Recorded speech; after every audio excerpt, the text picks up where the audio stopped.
पवित्र श्रीमद् भागवत गीता, पवित्र चारों वेद, पवित्र कुरान शरीफ, पवित्र बाइबल, पवित्र गुरु ग्रंथ साहिब, पवित्र कबीर साहिब की वाणी में छुपे हुए गूढ़ रहस्य अर्थात तत्व को जानने के लिए कृपया अवश्य सुनिए जगत गुरु तत्वदर्शी संत रामपाल जी महाराज के मंगल प्रवचन। जब सिकंदर लोधी आए उस बाजार में, देखा वहां जय जयकार हो रही, भोजन पाओ जय जयकार करे, वैसा भोजन कभी नहीं खाया, ऐसा भंडारा हो ये भगवान, ऐसा स्वादिष्ट भोजन।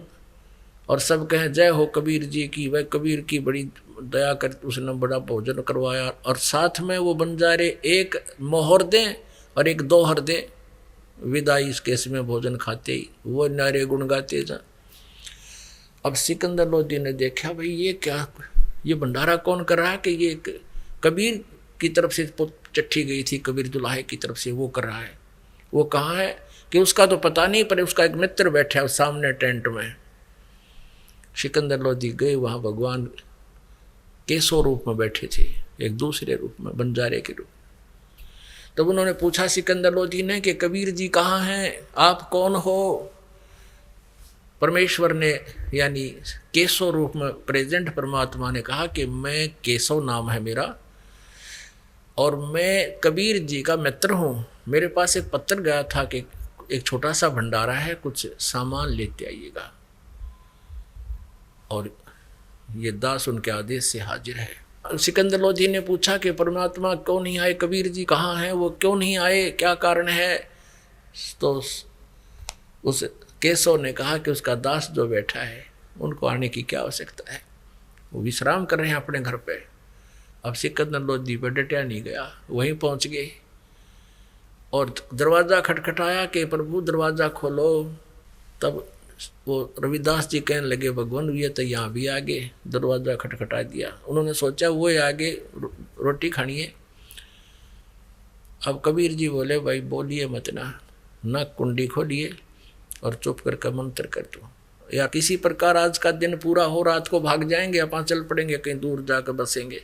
अब ये लीला कर रहे थे भगवान। कहते हैं परमात्मा करे करा वसाइया, मन में लहर उठा, दादू से दरजीव के आप बगल हो जा। अपने को छुपाए रहता है, सबका पालन करता है, अपना नाम नहीं लेत। फिर दोबारा आवाज लगाई कि दरवाजा खोलो, परवरदिगार आपका दास आया है सिकंदर लोधी। कबीर जी ने कहा कि राजन, परमेश्वर कबीर देव ने कहा कि राजन मैं बहुत दुखी कर लिया हूँ, यहाँ के जो जितने भी गुरु पीर ब्राह्मण और ये मुसलमानों के पीर हैं, और मैं दरवाज़ा नहीं खोलूँगा क्योंकि मेरे नाम से झूठी चिट्ठी डालकर 18 लाख व्यक्ति यहाँ एकत्रित कर दिए हैं। मेरे पास तो परिवार का भोजन भी नहीं है, पूरा मुश्किल से कपड़ा बुन कर काम चला रहा हूँ। मुझ गरीब के साथ कैसा जुल्म कर दिया। मैं तो भगवान आज रात होते ही यहाँ से अपने बच्चों को लेकर कहीं दूर चला जाऊँगा, इसलिए मैं दरवाज़ा खोलूँ नहीं।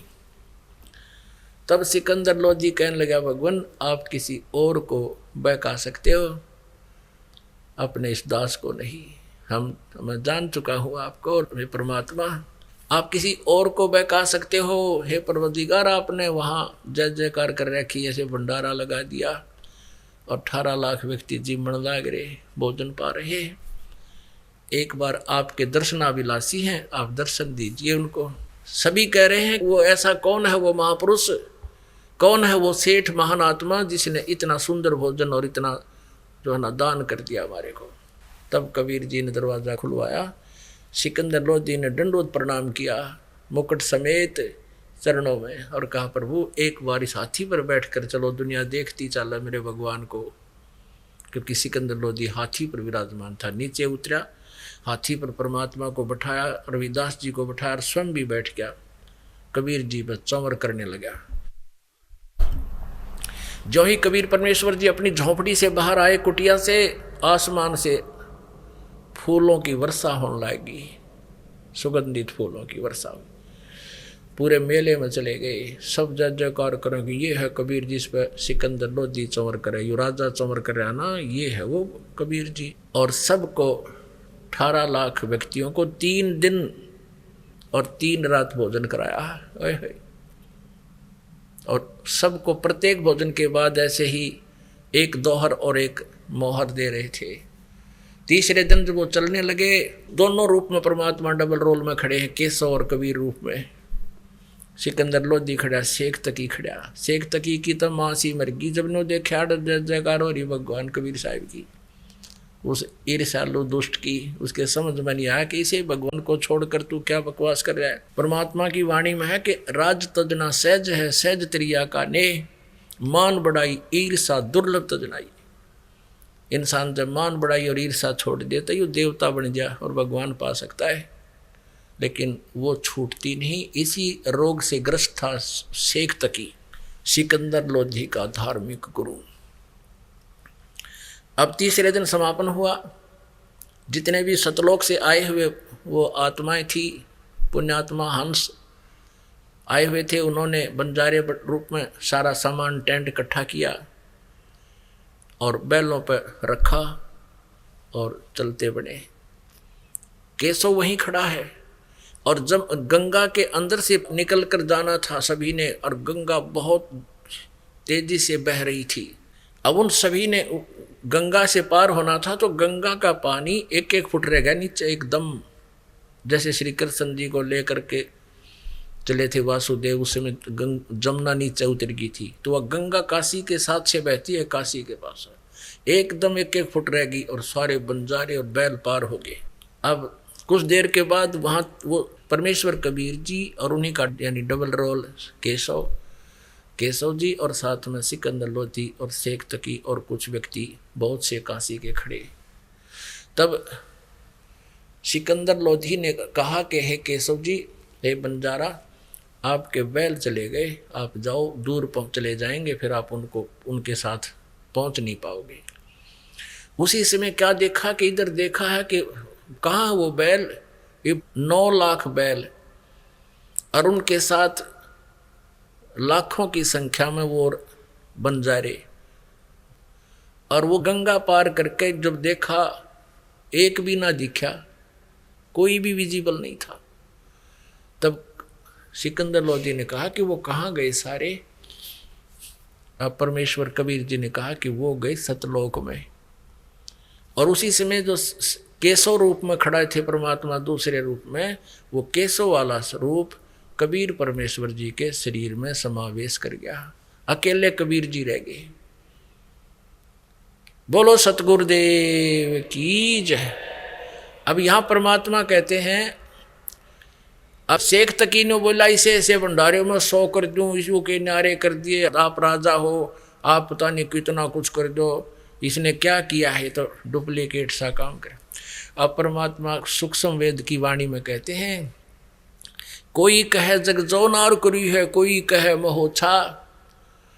महोछा कहते हैं जो किसी मजबूरी में किसी के बताने पर थोड़ा बहुत धर्म पुण्य करना पड़ता है, उसकी मजबूरी सी होती है। और जग जौनार होती है जो खुले दिल को विशेष खुशी की उपलब्धि में करता है। किसी का पुत्र हो जाता था, वो कोई बहुत गुणा भंडारा करता था, वो खुशी से होता था। तो यहाँ क्या बताते हैं, कोई कहे यज्ञ जौनार करी है, खुले दिल से भाई भंडारा किया, कोई कहे महोछा, ये तो महोछा सा किया है जैसे कोई मृत्यु पर करते हैं मजबूरी में। और कहते बड़े बड़ाई दिया करें, ये गाड़ी काटे ओछा। कहते महान आत्मा ही दूसरे की बड़ाई कर सकता है, और नीच आत्मा तो कितना अच्छा आदमी है उसकी बुराई ही करता है, गालियाँ निकालता है। ऐसी स्थिति थी उस शेख तकी की। तो यहाँ इससे ये सिद्ध हुआ है, साईं इतना दीजियो जिसमें कुटुंब समावे, हम भी भूखे ना रहें, अतिथि न भूखा जावे। अब परमात्मा कबीर जी ने बताया है कि उस समय मेरे घर पर 18 लाख अतिथि आ गए, वो भी 3 दिन की टेक दी उन्हें लाठी, 3 दिन के जोड़े रख दिए, 3 दिन का आदेश है भोजन करा। वो 18 लाख अतिथियों को वो मोहन भोजन कराया परमात्मा ने, जो इस पृथ्वी पर उपलब्ध नहीं। ये हमें संदेश दे रहे हैं परमात्मा उदाहरण दे करके, तुम यदि मेरे तरह ऐसे जैसे मैं लीला करके जा रहा हूँ एक नेक नागरिक की तरह रहो, बुराई सब त्याग दो, अन्य पूजाएं मत करो। जो साधना जो भक्ति परमात्मा ने बताई जो स्वयं लीला करके दिखाते थे, वैसे तो उनको क्या जरूरत है। कहते हैं ऐसे तुम करते रहोगे तो उस समय आपके रिक्वायरमेंट ऑफ फैमिली, यानी आपके कोई भी आवश्यकता होगी वो सारी पूरी होंगी, और ऐसी भी कोई आपत्ति आई तो नो टालूंगा, जैसे वो भंडारा टाल करके दिखा दिया। तो परमात्मा कहते हैं तुमने अगर कोई मांगना भी है मेरे से, ऐसे मांगो और ऐसी साधना कीजिए, आपके भाग्य में ना होगा तो दूंगा, लेकिन दूंगा इतना जितना तुम्हें हानि ना कर जावे। पुणात्मा इससे आगे और के मांगेंगे, आई आपत्ति टल जा, 2 दिन की गुजरान जगत में जड़ा बिरानी आगरे। अब क्या मांगो कुछ थिर ना रहाई, देखत नैन चला जग जाई, 1 लाख पूत 1.25 लाख नाती, उस रावण के दीवान बाती। आवत संग ना जात संगाती, क्या भया दर बांधे हाथी। राजाओं को कहते हैं कि हो गया हाथी द्वार पर बांध के तू एक अपनी महिमा दिखा रहा है। और कहते हैं सर्व सोने की लंका थी वह रावण से रणधीरम। कहते हैं भक्ति बिना क्या होता है, ये भ्रम रहा संसार, और रति कंचन पाया नहीं रावण चलती बार। ये माया जिसके पीछे सारा जीवन नष्ट कर देते हो, लाखों पाप कमाते हो, ये आपके साथ नहीं जा सकती। आपके साथ आपका किया हुआ पुण्य धर्म और ये भक्ति साथ जाएगी। धर्म तो 10 का नहीं 10 के 3 लोक, और खैरायत में खैर है कीजिए आत्म पोख है। जो सत साधना नहीं करते और जो साधना बिल्कुल नहीं करते उनके बारे में कहते हैं, कहे कबीर अंत की बारी, जैसे हाथ झाड़ कर चला जुआरी। जब तुम यहाँ से शरीर त्याग कर जाओगे, जो भक्ति नहीं करते, केवल माया जोड़न में लग रहे हो, रावण की तरह कहते हैं सारी सोने की लंका थी, 1 रति कंचन 1 ग्राम सोना साथ नहीं ले जा सका वो, और भक्ति सत बनी नहीं, सही साधना नहीं की, साधना नहीं की वो भी हानि में, और जो शास्त्र अनुकूल साधना नहीं करते वो भी ऐसे होंगे जैसे जुए में हार जाने के बाद जुआरी पछताता है, आए नाश हो गया, कुछ भी नहीं बचा। कहते हाथ झाड़ जैसे चले जुआरी। इसलिए परमात्मा कहते हैं समझा है तो सर दर पाओ और बहोर नहीं रे ऐसा दाओ। बोलो सतगुरुदेव सत साहिब। बंदी छोड़ कबीर परमेश्वर जी, पूर्ण ब्रह्म, सारी सृष्टि के रचनहार, ये हम सब आत्माओं के जनक हैं, हम सब के पिता हैं। हम अपनी गलती के कारण, हम अपनी नालायकी के कारण इस काल के जाल में फंस गए हैं, और हम अपने परम पिता सर्व सुखदाई दयालु परमात्मा से दूर हो गए। श्रीमद् भगवत गीता अध्याय नंबर 15 के श्लोक नंबर 16 और 17 में 3 पुरुष की जानकारी है, 3 प्रभुओं की, जैसा आज सुबह के सत्संग में भी आप जी को सुनाया था ये सत्य ज्ञान। ये 3 पुरुष हैं, 3 परमात्मा हैं, 3 स्वामी हैं। पुरुष माने स्वामी, प्रभु, मालिक। श्रीमद् भगवत गीता जी अध्याय नंबर 15 के श्लोक नंबर 1 से लेकर 4 तक एक विवरण दिया हुआ है कि श्रीमद् भगवत गीता अध्याय नंबर 4 के श्लोक नंबर 34 में जिस तत्वदर्शी संत के पास जाकर तत्व ज्ञान पूछने को कहा गया है, और वो तत्वदर्शी संत पर परमात्म तत्व की जानकारी देगा, तत्व ज्ञान सुनाएगा।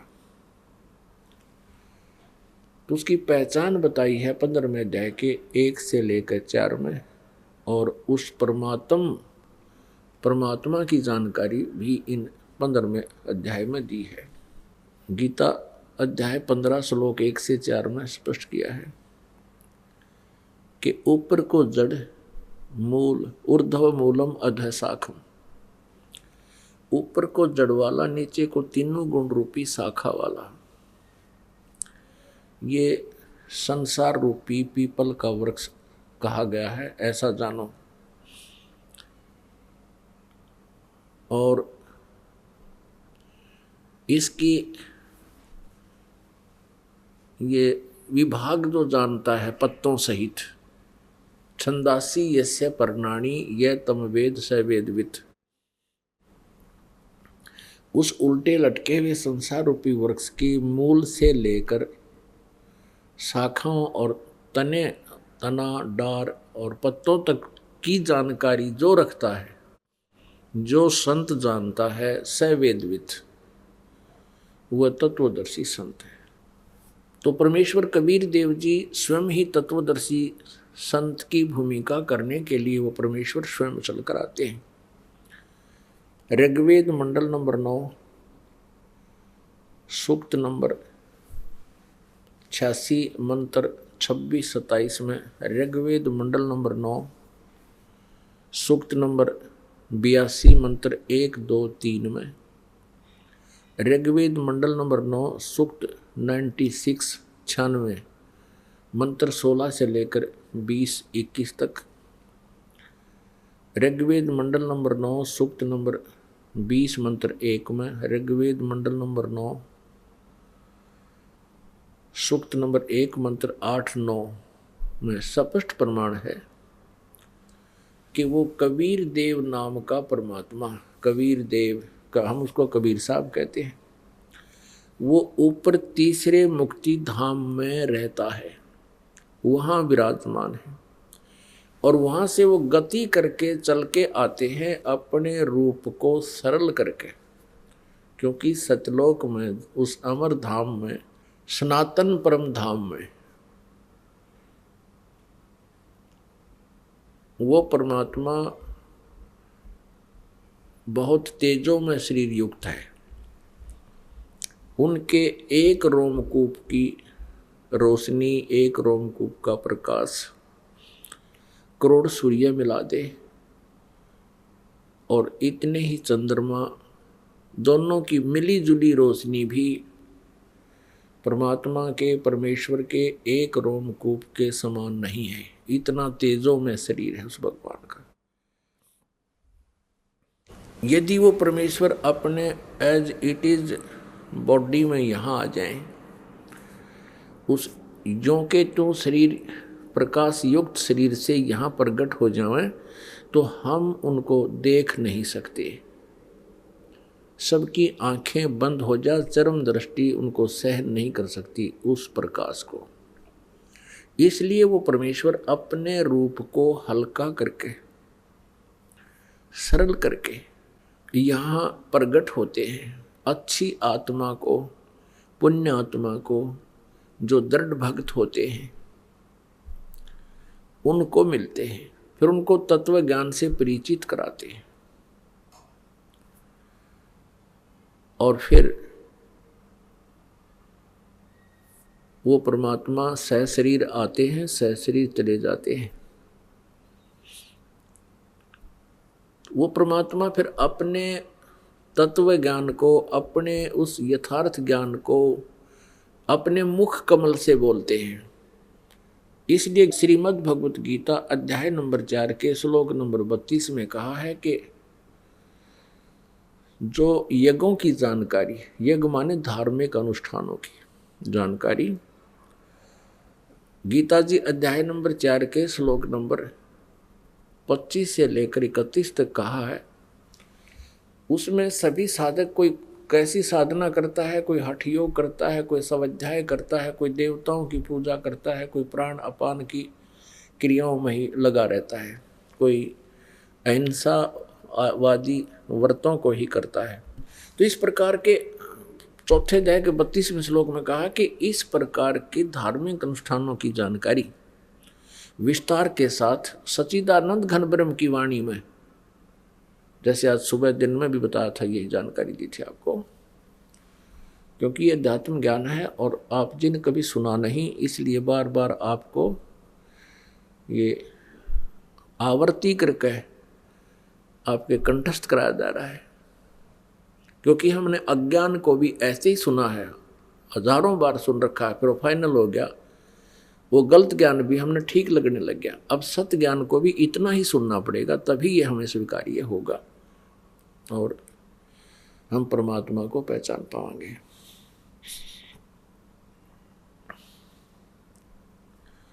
वो परमात्मा अपने अध्यात्म ज्ञान को स्वयं ही प्रदान करने के लिए आते हैं। तो सच्चिदानंद घन ब्रह्म की वाणी में इन्होंने यहाँ गलत अनुवाद कर दिया। चौथे अध्याय के 32वें श्लोक का इन्होंने ब्रह्मणे मुखे का अर्थ कर दिया वेद की वाणी। ये गलत है, क्योंकि गीता जी अध्याय नंबर 17 के श्लोक नंबर 23 में ब्रह्मणे का अर्थ इन्होंने ही अनुवाद किया है सच्चिदानंद घन ब्रह्म। बिल्कुल सही है। और ब्रह्मणे का अर्थ वेद नहीं हो सकता। ब्रह्म का अर्थ भी वेद करते हैं, ये गलत करते हैं, क्योंकि वेद तो भगवान का विधान है, संविधान है, उसकी जानकारी है, उसके बारे में महिमा लिखी है। और ब्रह्म भगवान को कहते हैं। ब्रह्म परमात्मा, ब्रह्म कहो, पुरुष कहो, गॉड कहो, अल्लाह कहो।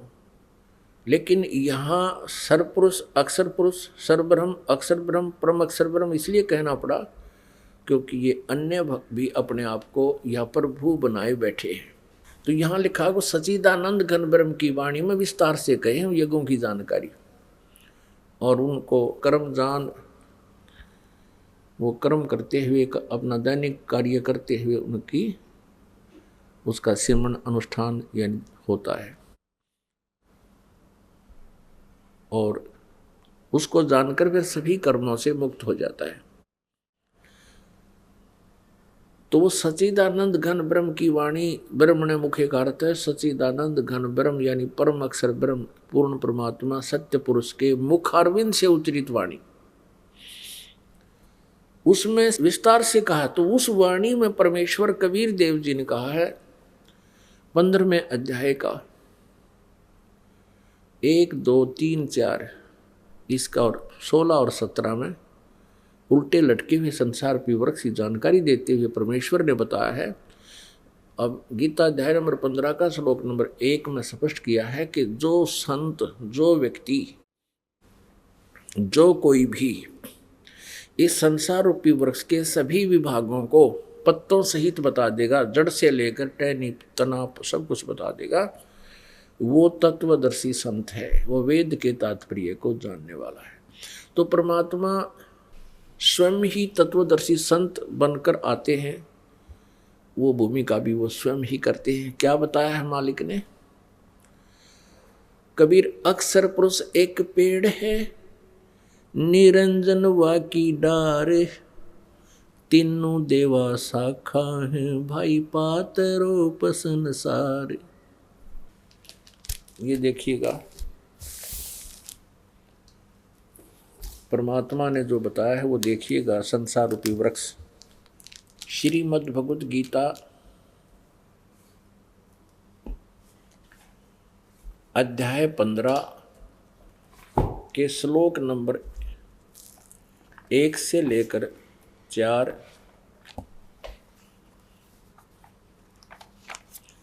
इसमें लिखा है प्रथम श्लोक में 15वें अध्याय के में ऊर्ध्व मूलम अधः शाखम। और परमात्मा ने एक ही दोहे में ये सभी वर्णन कर दिया। ये है श्रीमद् भगवद गीता, जयदयाल गोविंद का इसके अनुवादक है, गीता प्रेस गोरखपुर से प्रकाशित है। ये 15वां अध्याय है, पंचदशों अध्याय। प्रथम श्लोक ऊर्ध्व मूलम अधः शाखम अश्वत्थम प्राहु अव्यम छंदासी यस्य प्रणानि यह तम वेद स वेदवित्। इन्होंने अनुवाद किया है आदि पुरुष परमेश्वर मूल वाले, यानी इस संसार रूपी वृक्ष की जड़ जो है ये तो है पूर्ण परमात्मा, आदि पुरुष परमेश्वर पूर्ण ब्रह्म मूल वाले, और अधः शाखम नीचे को शाखा वाले। इस संसार रूपी पीपल के वृक्ष को अविनाशी कहते हैं। यो अविनाशी रचना है उस मालिक की।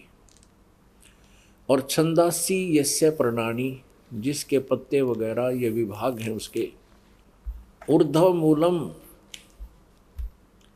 अधः शाखम, ऊर्ध्व मूलम अधः शाखम अश्वत्थम प्राहु अव्यम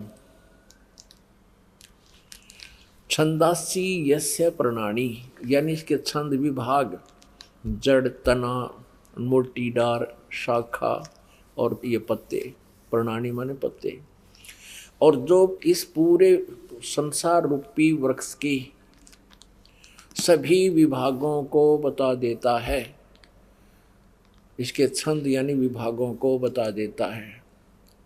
स वेदवित वो तत्वदर्शी संत है। परमात्मा ने, कबीर देव जी ने अपनी अमृतवाणी में, सच्चिदानंद घन ब्रह्म की वाणी में कहा है, कबीर अक्षर पुरुष एक पेड़ है, निरंजन वाकी डार, निरंजन सर्व ब्रह्म को कहते हैं, सर्व पुरुष को। तीनों देवा, रजगुण ब्रह्मा, सतगुण विष्णु, तमगुण शिव जी, तीनों देवा शाखा हैं और पात रूप संसार। परमात्मा ने कितनी सिंपल लैंग्वेज में, साधारण भाषा में बता दिया।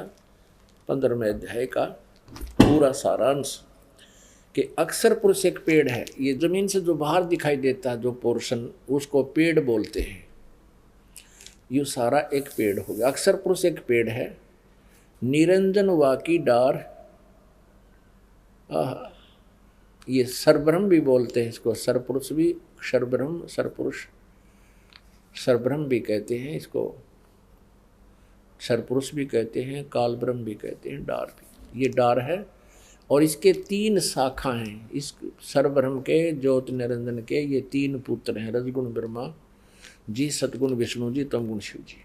और ये पात रूप संसार, ये आगे अन्य प्राणी है। समझो, ये एक एग्जाम्पल है, एक उदाहरण है। और ये जो परमात्मा है पूर्ण, ये जड़ जो है ये परम अक्षर ब्रह्म है, ये परम अक्षर ब्रह्म है। तो इस प्रकार हम इस उल्टे लटके संसार रूपी वृक्ष को जो जानता है, सवेदवित, वो तत्वदर्शी संत है। तो परमेश्वर जी ने आकर ये ज्ञान दिया कबीर भगवान ने, और वही ज्ञान दे दिया इस दास को। तो इस पृथ्वी पर आज तक इस रहस्य को बताने वाले परमेश्वर के अतिरिक्त इस दास के ऊपर कृपा की है कोई नहीं था। अन्य संत जो जिनको ये ज्ञान दिया, उन्होंने अपनी वाणी में लिपिबद्ध कर दिया। अन्य महापुरुषों को जो परमात्मा आकर मिले थे, उनको भी उन्होंने यही ज्ञान दिया था, लेकिन उन्होंने अपनी अमृतवाणी में उनको लिखवा दिया, बोल दिया, और उन वाणी को कोई समझ नहीं सका, क्योंकि इसको अभी तक छुपा के रखना था। परमेश्वर कबीर देव जी ने जो अपनी उनकी महिमा में लिखा हुआ है कि वो परमात्मा सतलोक से चल कर आता है, नेक आत्माओं को, अच्छी आत्माओं को, दृढ़ भक्तों को मिलते हैं और उनको तत्व ज्ञान से परिचित कराते हैं। तो उसी दृष्टिकोण से, उसी आधार से, अपनी लीलावश, अपने गुणों के आधार से वो परमात्मा आए कबीर देव जी। और यहाँ कलयुग में किन किन को मिले? आदरणीय मुलुकदास साहिब जी को, आदरणीय धर्मदास साहिब जी को, आदरणीय दादू साहिब जी को, आदरणीय नानक साहिब जी को, आदरणीय गरीबदास साहिब जी को, छुड़ानी वाले, जिला दद्दर हरियाणा, आदरणीय घीसादास साहिब जी को, गांव खेखड़ा, जिला मेरठ उत्तर प्रदेश वाले को, आदरणीय नामदेव जी को, महाराष्ट्र में जो हुए हैं पुंडरपुर में, उन महात्मा को। तो वो परमात्मा में के इतिहास भी, उनकी महिमा भी, उनकी वेद भी उनके गुणगान करते हुए यही बताते हैं, वो परमेश्वर ऐसी लीला करता है, और ऐसी लीला केवल कबीर परमेश्वर जी ने की है। तो इससे सिद्ध है कि यही भगवान है, और उन्होंने आकर के ये ज्ञान बताया, अपने मुखारविंद से बोला। इसलिए सच्चिदानंद घन ब्रह्म की वाणी में वो यथार्थ ज्ञान का है। अब प्रसंग चल रहा है कि हम उस सुखदाई परमात्मा को भूल गए। वो परमात्मा है, परमात्मा उसे कहते हैं जो सुख देता है, दुख नहीं देता। और श्री मद् भगवत गीता अध्याय नंबर 15 के श्लोक 16 और 17 में ये 3 पुरुष बताए हैं, सरपुरुष, अक्षर पुरुष और उत्तम पुरुषत्व अन्य। वो परम अक्षर पुरुष यानी परम अक्षर ब्रह्म कहो चाहे पुरुष कहो, सरब्रह्म कहो चाहे सरपुरुष कहो, ये 21 ब्रह्मांड का स्वामी है। इसको सिंपल में ब्रह्म बोल देते थे, क्योंकि जैसे किसी एक विभाग का, जैसे किसी एक महकमे में, जैसे डिस्ट्रिक्ट के अंदर डिप्टी कमिश्नर होता है, उसका एक ऑफिस होता है।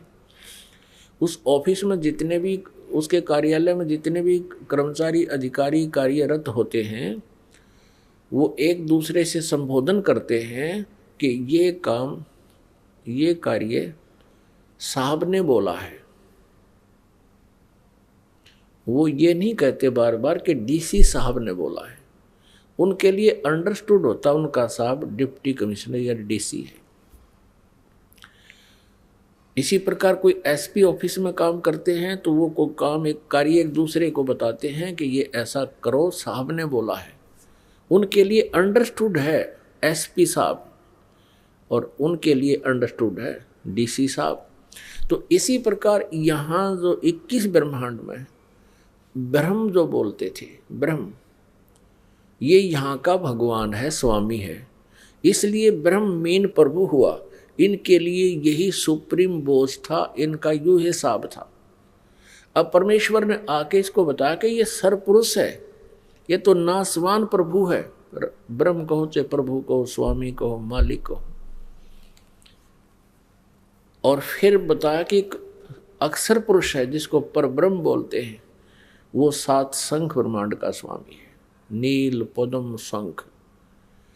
और फिर एक परम अक्षर ब्रह्म है, परम अक्षर पुरुष है, जो असंग ब्रह्मांड का स्वामी है, कुल का मालिक है, सबका स्वामी है। इन सब के ऊपर ओवरऑल कंट्रोलर है ब्रह्म और परब्रह्म पर भी, शरपुरुष और अक्षर पुरुष पर भी वो परम अक्षर ब्रह्म, परम अक्षर पुरुष स्वामी है, सबका कंट्रोलर है। वो कुल का मालिक है, वो सबका रचनहार है, सबका वो जड़ रूपी परमात्मा, मूल रूपी भगवान, जिससे सबका धारण पोषण होता है, सबका पालन पोषण वही करता है, वो परमात्मा है। तो इस कारण से यहाँ ब्रह्म को ब्रह्म बोलने लगे। जैसे डीसी वाले, डीसी ऑफिस को वाले उसको साहब बोलते थे, बस अंडरस्टूड है उनका साहब। लेकिन ये सरपुरुष है, ये नासवान साहब है। और इससे जैसे डीसी से ऊपर कमिश्नर है, कमिश्नर से ऊपर कमिश्नर इन चीफ, उससे ऊपर मंत्री हैं, मंत्रियों से ऊपर मुख्यमंत्री है, मुख्यमंत्री से ऊपर प्रधानमंत्री या अन्य कैबिनेट मिनिस्टर होते हैं, वो भी साहब कहलाते हैं। तो इस प्रकार ब्रह्म जो प्रसिद्ध था, ये 21 ब्रह्मांड का स्वामी होने से केवल ब्रह्म कहकर छोड़ देते थे। और उन ऋषि महर्षि और आध्यात्मिक गुरुओं को आगे की जानकारी नहीं थी, इसलिए ब्रह्म को ये सुप्रीम पावर मानते रहे, यही मार खा गए। तो दयालु परमात्मा है वो कौन? वो परम अक्षर ब्रह्म। हम उस दयालु परमात्मा को छोड़कर इस काल के लोक में आ गए। श्रीमद् भगवत गीता, गीता अध्याय नंबर 4 के श्लोक नंबर 34 में जिस तत्वदर्शी संत की जानकारी दी है, उसको जानने के पश्चात परमेश्वर के उस परम पद की खोज करनी चाहिए, जहाँ जाने के बाद फिर लौटकर संसार में प्राणी कभी नहीं आते।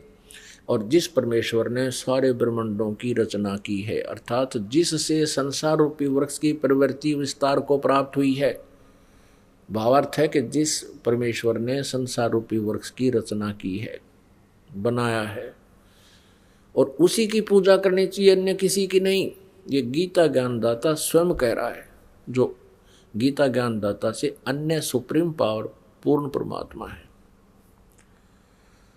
श्रीमद् भगवत गीता अध्याय नंबर 15 के श्लोक नंबर 16 और 17 में इन 3 पुरुषों की जानकारी है, सरपुरुष और अक्षर पुरुष। उत्तम पुरुष तो अन्य परमात्मा इति उदाहरते। सरपुरुष और अक्षर पुरुष ये दोनों नासवान है। इनके प्राणी भी, इनके जितने इनके अंतर्गत इनके ब्रह्मांडों में सभी, वो भी नासवान है। आत्मा किसी की नहीं मरती।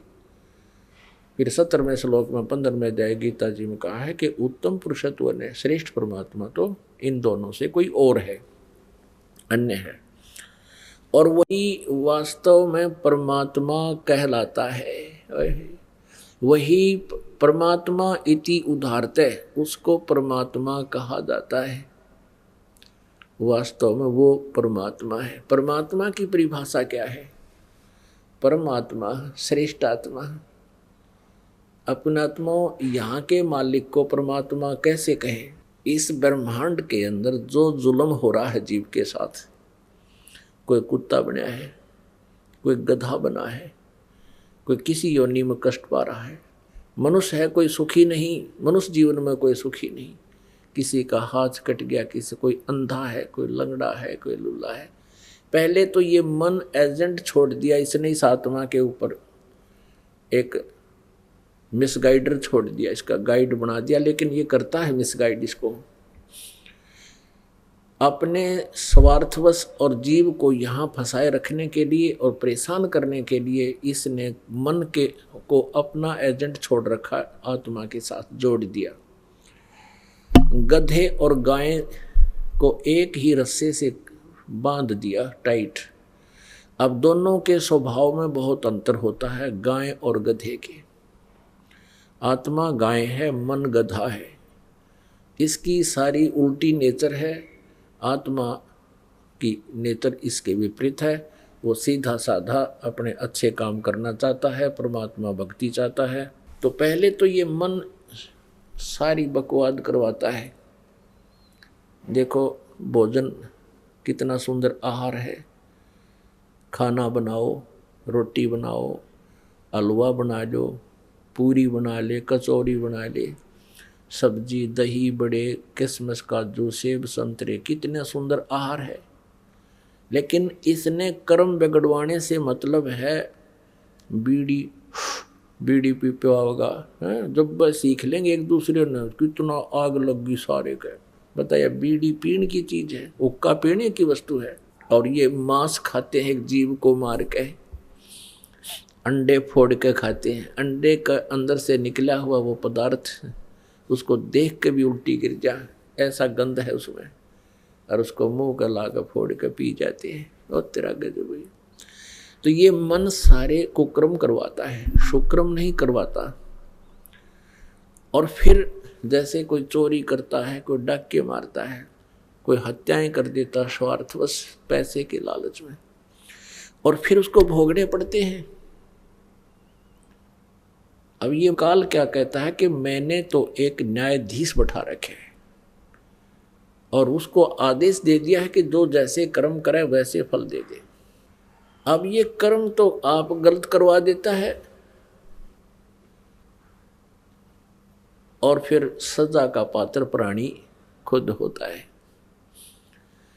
तो जिस कारण से यहाँ कितना कष्ट हमारे ऊपर आया हुआ है। अभी बताया आपके, किसी की बेटी मर गई, किसी का बेटे की मृत्यु होगी, कोई स्वयं किसी बीमारी से ग्रस्त है, कोई किसी टेंशन से, या क्या बुरा हाल है प्राणी का। एक्सीडेंट के, दुर्घटना के अंदर पूरा परिवार का परिवार नष्ट हो जाता है, मृत्यु को प्राप्त हो जाता है।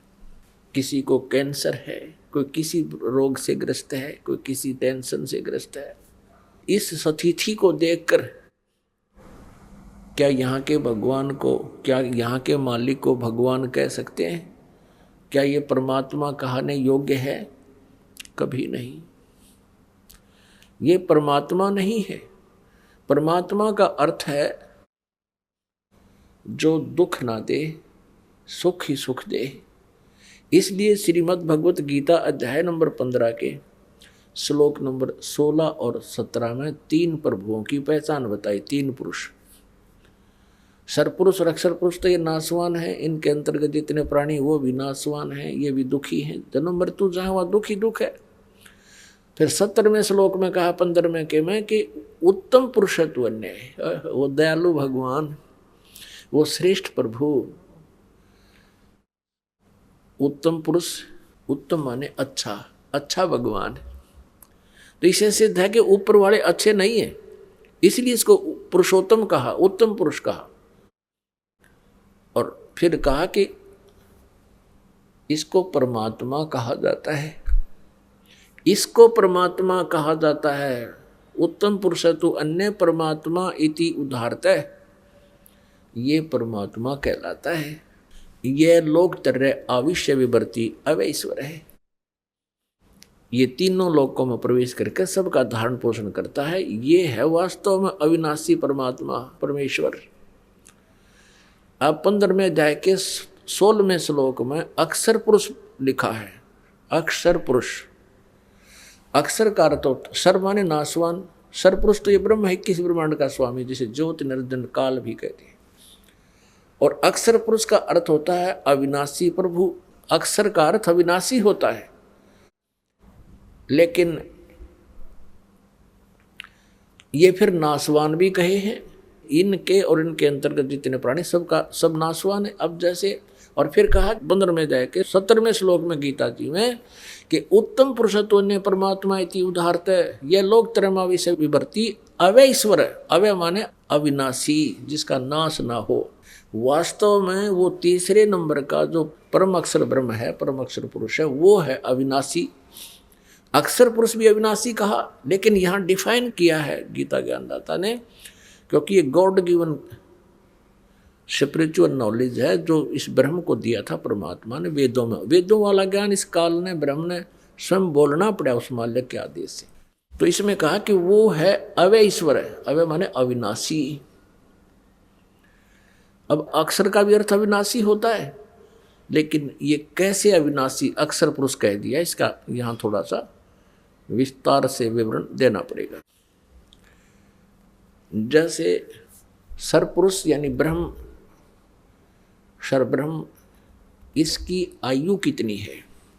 अब एक ब्रह्मा जी की आयु सबसे पहले कैलकुलेट करते हैं। 4 युगों की एक चतुर्युगी होती है, सतयुग, त्रेता, द्वापर और कलयुग। इसका कुल योग सभी वर्षों का 43,20,000 वर्ष होता है। इसको एक चतुर्युगी कहते हैं, चतुर्युग कहते हैं।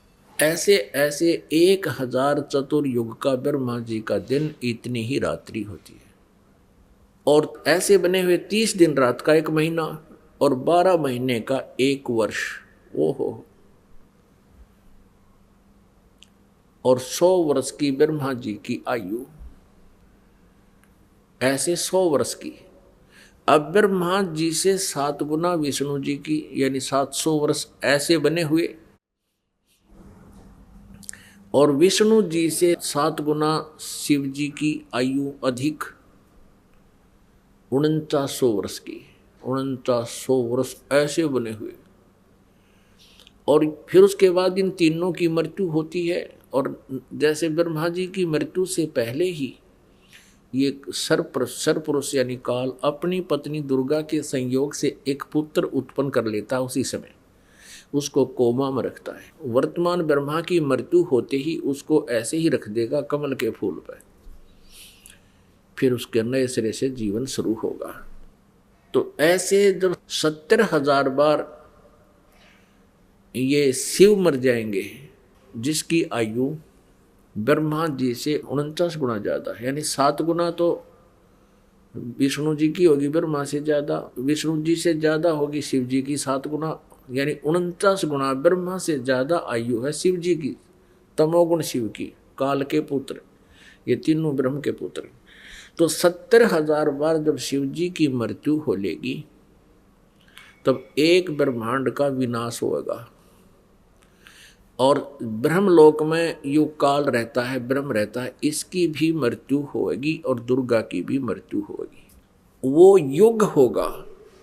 एक ब्रह्मांड का जो विनाश होता है, 70,000 बार त्रिलोकीय शिव मर जाते हैं, तो ये एक युग होगा किसका? अक्षर पुरुष का।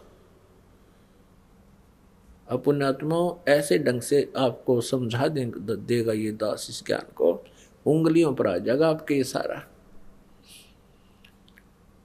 तो ये एक युग होगा अक्षर पुरुष का।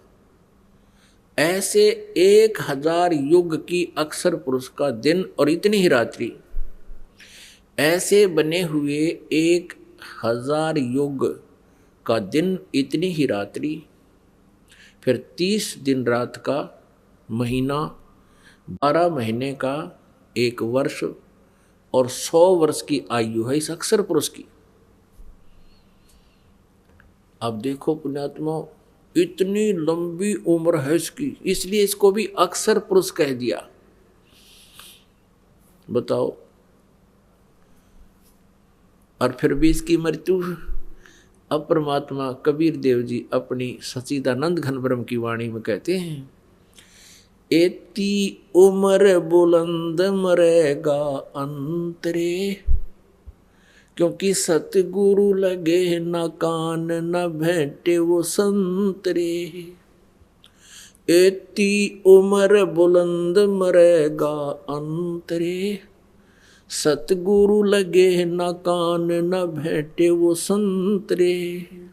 परमेश्वर कबीर देव जी, सच्चिदानंद घन ब्रह्म जी स्वयं ही तत्वदर्शी संत की भूमिका करने आते हैं, तब अपनी अमृतवाणी में या उनसे जिनको वो मिलते हैं संतों को, वो संत अपनी अमृतवाणी में अच्छी आत्मा जो होती है वो क्या बताते हैं कि इतनी लंबी उम्र भी हो जाएगी तो भी अंत में मृत्यु होगी। क्यों होगी? क्योंकि सतगुरु लगे न कान न भेंटे वो संतरे। सतगुरु नहीं मिले, तत्वदर्शी संत नहीं मिले, सतगुरु नहीं मिले, जिस कारण से इतनी लंबी उम्र वाला व्यक्ति भी होगा कोई, उसकी भी मृत्यु होगी। अब गीता जी अध्याय नंबर 15 के श्लोक नंबर 1 से 4 में यही कहा है कि तत्वदर्शी संत वो होगा जो उल्टे लटके संसार रूपी वृक्ष के सभी विभाग बता देगा। और वो परमेश्वर कबीर देव जी ने स्वयं आकर बताया, अक्षर पुरुष एक पेड़ है, निरंजन वा की डार, तीनों देवा शाखा है, ये पात्र संसार। फिर ये कहा कि उसके पश्चात उस परमेश्वर के परम पद की खोज करनी चाहिए, जहां जाने के बाद फिर लौट कर कभी संसार में नहीं आते।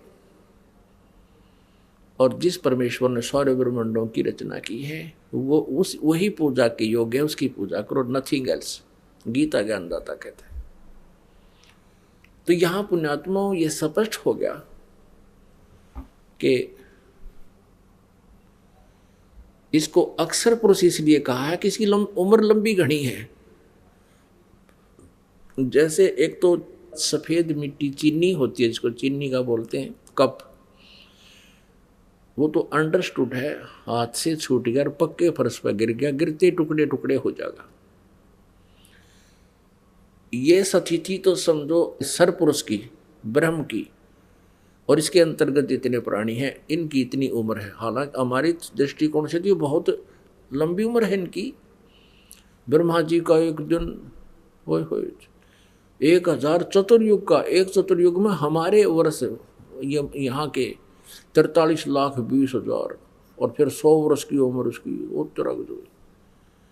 और फिर भी इनकी उस पूर्ण परमात्मा और अन्य उस तुलना से क्या बताते हैं, ये तो ऐसी उम्र है ब्रह्म तक की, इसकी स्थिति इनकी बॉडी की समझो, ये चीनी का बना हुआ प्लेट होया करें, प्लेट है, कटोरी हो, कप है।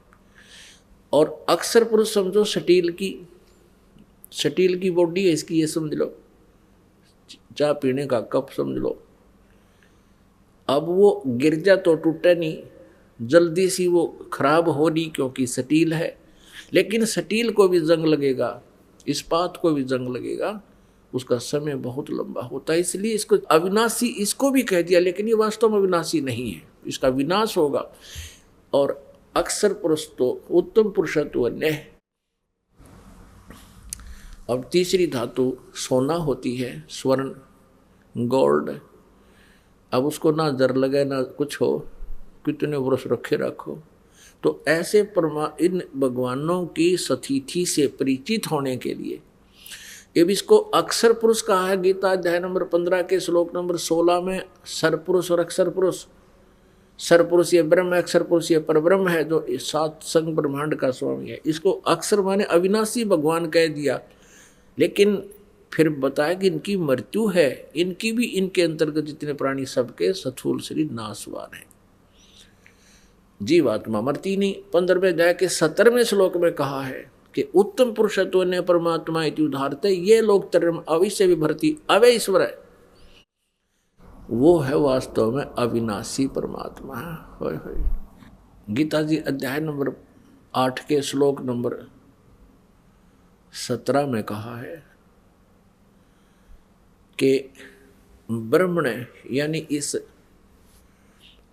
परब्रह्म को यहाँ ब्रह्म ने कहा है, उस परब्रह्म के, यहाँ ब्रह्मा का नहीं, इन्होंने उसका अर्थ ब्रह्मा का रखा, गलत किया है। और उसमें चतुर्युग भी नहीं है, अनुवादकर्ताओं ने चतुर्युग लिख दिया, उसमें ओनली युग लिखा है। ये देखिएगा, श्रीमद् भगवद गीता, गीता प्रेस गोरखपुर से प्रकाशित है, जयदयाल गोविंद का इसके अनुवादक है। श्रीमद् भगवद गीता अध्याय 8 के श्लोक नंबर 17 को दिखाते हैं आप। ये देखिएगा, अध्याय नंबर 8 और श्लोक नंबर 17, इसमें संस्कार देखो। सहस्र युग पर्यंत, इसमें सहस्र चतुर्युग नहीं लिखा, सहस्र युग पर्यंतम अह माने दिन, यत मान जो ब्रह्मणे माने अक्षर पुरुष। यहाँ ब्रह्मणे का अर्थ इस अक्षर पुरुष यानी परब्रह्म की तरफ संकेत, क्योंकि यहाँ आयु से संबंधित है, इसकी आयु है, इसलिए इसको परम अक्षर ब्रह्म यहाँ नहीं कहा जा सकता। वैसे ब्रह्मणे का अर्थ बड़ा भगवान, ब्रह्मणे माने ब्रह्म से जो बड़ा है, ये परब्रह्म भी इससे बड़ा है, और परम अक्षर ब्रह्म वो परमात्मा पूर्ण ब्रह्म वो भी इससे बड़ा है। तो सहस्र योग पर्यंतम अह यत ब्रह्मणे विदु, रात्रि सहस्र युग सहस्रांतम, इसमें चतुर्युग नहीं है। ते अहोर विद अहोरात्र विद जना, इसका अर्थ है, इन्होंने अनुवाद गलत किया है। इन्होंने यहाँ लिख दिया ब्रह्मा का जो एक दिन है उसको 1000 चतुर्युग की अवधि वाला, जबकि मूल संस्कृत में चतुर्युग नहीं है, ओनली युग है, नोट चतुर्युग। इन्होंने अनुवाद अपने ज्ञान से यहाँ पर घुसोड़ दिया, चतुर्युग नहीं, 1000 युग की अवधि है। अक्षर पुरुष की जानकारी है यहाँ पर ब्रह्म से आगे। और इतनी ही रात्रि भी 1000 चतुर्युग नहीं है, ओनली युग सहस्रांतम, सहस्र माने 1000 युग के अंत वाला, अवधि वाला, 1000 युग की अवधि वाली रात्रि है। और जो व्यक्ति तत्व से जानता है वह योगी जन अहोरात्रविद, वो इसके सही भेद को जानता है, इस दिन रात को सही बता सकता है, जो तत्वदर्शी संत होगा। अब ये स्पष्ट हो गया कि इन्होंने अनुवाद में बहुत गड़बड़ी कर रखी है अपनी अज्ञानता के कारण। यह चतुर्युग नहीं आना चाहिए। अब प्रश्न चल रहा है कि हम दयालु परमात्मा ने छोड़ के इस काल के लोक में आगे यू दयालु नहीं है। ये तो श्रीमद् भगवद गीता अध्याय नंबर 21 में अर्जुन कह रहा है कि हे भगवान, आप तो इन ऋषियों को भी खा रहे हो, आप देवताओं को भी खा रहे हो। और ये ऋषियों के समुदाय झुंड के झुंड हाथ जोड़े खड़े हैं आपके आगे, आपकी स्तुति कर रहे हैं स्तोत्रों के माध्यम से, वेदों के स्तोत्रों से, और आप मंगल कामना करते हैं, बख्श दो बख्श दो। आप तो इनको भी खा रहे हो। अध्याय नंबर 11 के श्लोक नंबर 32 में गीता ज्ञानदाता श्री कृष्ण में प्रवेश करके कह रहा है कि मैं काल हूँ अर्जुन, और सबको खाने के लिए आया हूँ। और अर्जुन कहता है भगवान, कुछ तो आपकी जाड़ा में लटक रहे हो और कुछ को आप खा रहे हो, वो सब तो आपके मुंह में समा रहे हैं। ये खुद का मैं काल हूँ।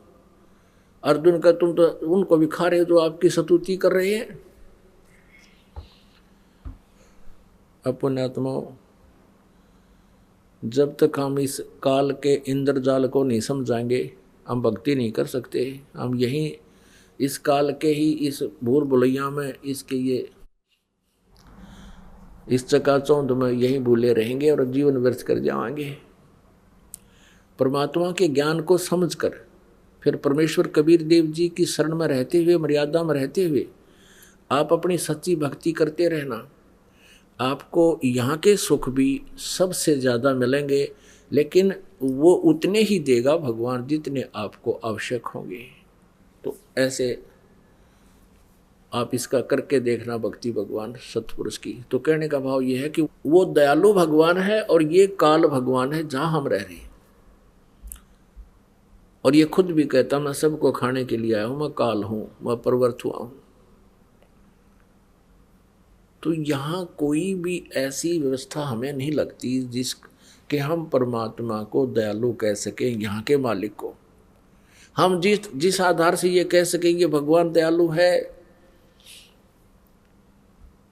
और कोई दयालुता भी करता है तो वो परमेश्वर पूर्ण ब्रह्म ही यहाँ आता है, हमें विधि बताते हैं और उनके अनुसार हम यहाँ क्रिया करते हैं।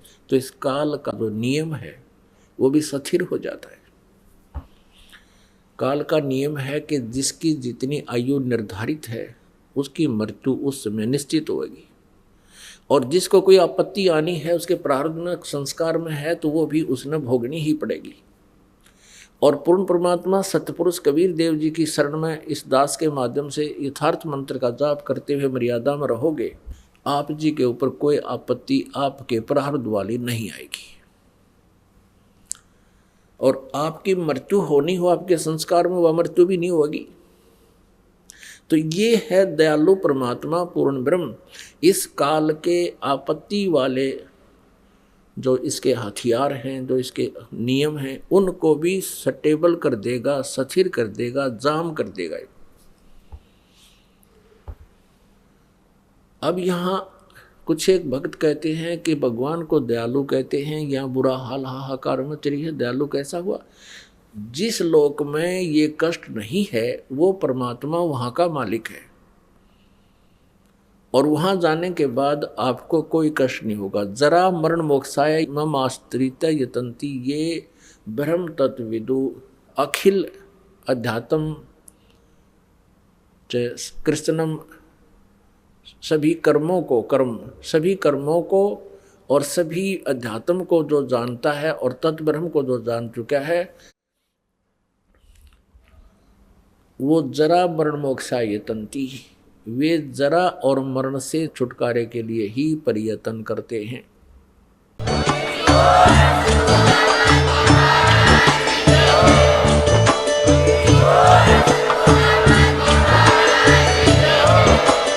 आप सुन रहे थे जगत गुरु तत्वदर्शी संत रामपाल जी महाराज जी के मंगल प्रवचन। अधिक जानकारी के लिए विजिट कीजिए हमारी वेबसाइट www.jagatgururampalji.org। संत रामपाल जी महाराज जी के शुभ आशीर्वाद से पूरे विश्व भर में 500 से भी ज्यादा नाम दीक्षा केंद्र हैं, जिन पर संत रामपाल जी महाराज जी द्वारा ऑनलाइन निःशुल्क नाम दीक्षा दी जा रही है। अपने नजदीकी नाम दीक्षा केंद्र का पता करने के लिए संपर्क करें 8222880541।